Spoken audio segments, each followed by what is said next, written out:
Facebook page নিয়ে যারা কাজ করতেছেন, যারা কপিরাইট থেকে নিজেকে বাঁচাতে চান বা বাঁচতে চান, তাদের জন্য আজকে আমার এই গাইডলাইনগুলো কাজে আসতে পারে। প্রথম কথা হচ্ছে, যদি আপনি নিজে ভিডিও না বানান, নিজের ভিডিও না থাকে, তাহলে আপনি ফেসবুক পেজ দিয়ে বা ফেসবুক প্রোফাইল নিয়ে খুব বেশি দূর আগাতে পারবেন, এটা আমি আপনাকে গ্যারান্টি দিতে পারছি না, বা আগাতেই পারবেন না।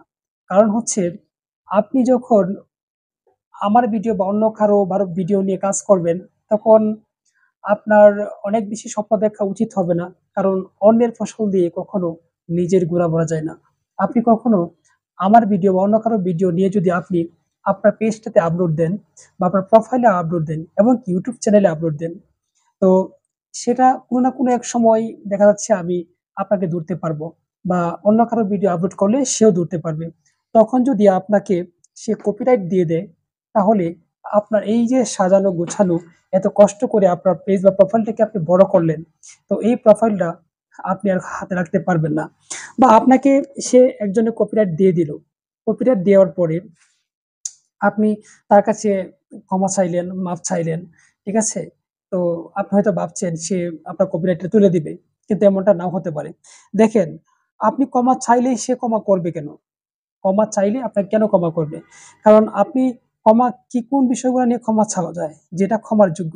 আর যেটা ক্ষমার যোগ্য না, সেটা নিয়ে যদি আপনি ক্ষমা চান, তাহলে তো আমার মনে হয় যে কোনো ফায়দা হবে না। কারণ আপনি তার সম্পদটাকে আপনি তার সম্পদকে নিজের বলে চালিয়ে দিচ্ছেন। আপনি ওই ব্যক্তির সম্পদটাকে নিজের বলে চালিয়ে দিচ্ছেন, যে কষ্ট করে অর্জন করেছেন। আপনি কোনো কষ্ট ছাড়াই সেই জিনিসটাকে আপনার নিজের বলে চালিয়ে দিচ্ছেন। আর সেটা কি সে মেনে নিবে? কখনো পসিবল? কখনো পসিবল না। তো আপনার উচিত যে, যদি এ ধরনের কাজ কখনো আপনি করে থাকেন, আমার মনে হয় যদি আপনি এ ধরনের কাজ কখনো করে থাকেন, তাহলে সে ব্যক্তির কাছে ক্ষমা চাইবেন না। কারণ আমি মনে হয় যে আপনি ক্ষমার যোগ্য নন। কারণ আমার মনে হয় আপনি ক্ষমার যোগ্য নয়। আর সে ব্যক্তি আপনাকে যদি ক্ষমা করে দেয়, তাহলে তার একটা বড় ভুল হবে। কেন ভুল হবে? কারণ সে যদি আপনাকে ক্ষমা করে দেয়, আপনি ভাববেন যে আমাকে তো ক্ষমা করিয়ে দিয়েছে, আমি এই ধরনের কাজগুলো আরো করে যাই। আমার মনে হয় যেটা, সে আপনাকে ক্ষমা না করাটাই ভালো। আপনার স্ট্রাইকটা না উঠানোই ভালো। তো আমি মনে করব যে, কখনো অন্যের উপর নির্ভরশীল হবেন না। নিজের বুদ্ধি খাটিয়ে, নিজের মেধা খাটিয়ে কিছু করেন, তাহলে আপনি খুব সহজেই এখান থেকে ভালো কিছু করতে পারবেন, অনেক দূর এগোতে পারবেন। একটা ফেসবুক পেজ আপনি কষ্ট করে অনেক সময় নিয়ে আপনি দাঁড় করালেন, কিন্তু এই ভিডিও চুরির কারণে আপনি যদি স্ট্রাইক পেয়ে যান, আপনার পুরো স্বপ্নটাই শেষ হয়ে যাবে। আপনি স্বপ্ন দেখবেন অনেক, কিন্তু কোনো লাভ হবে না, কোনো কাজে আসবে না। তাই বলব, কপিরাইট থেকে বাঁচতে, আমার উদ্দেশ্য ছিল কপিরাইটটা বোঝানো আপনাকে। কপিরাইট থেকে বাঁচতে আপনার প্রথমে যে কাজটি করতে হবে, কখনো অন্যের ভিডিও ডাউনলোড করে আপনি আপনার পেজে আপনার মতো করে এডিট করে চালাবেন না। কারণ যখন আপনি ভিডিওটা ডাউনলোড করলেন, আপনার পেজে দিবেন, তখন কিন্তু কোনো না কোনো একটা সময় আপনার স্ট্রাইকটা খেয়ে যাবেন। অনেকেই আছে রাইট ম্যানেজার ইউজ করে। যখন আপনি রাইট ম্যানেজার ইউজ করে কেউ একটা ভিডিও আপলোড করবে, আর সেই ভিডিওটা আপনি ডাউনলোড করবেন, এর সাথে সাথে কিন্তু রাইট ম্যানেজারের সিগন্যাল চলে যাবে, এবং কি সে বুঝতে পারবে যে কোন ব্যক্তি আমার ভিডিওটা ডাউনলোড করেছে, আর আপনি কি সেটা অন্য কোথাও চালিয়েছেন কিনা। তখনও কিন্তু আপনি ধরা খেয়ে যাবেন।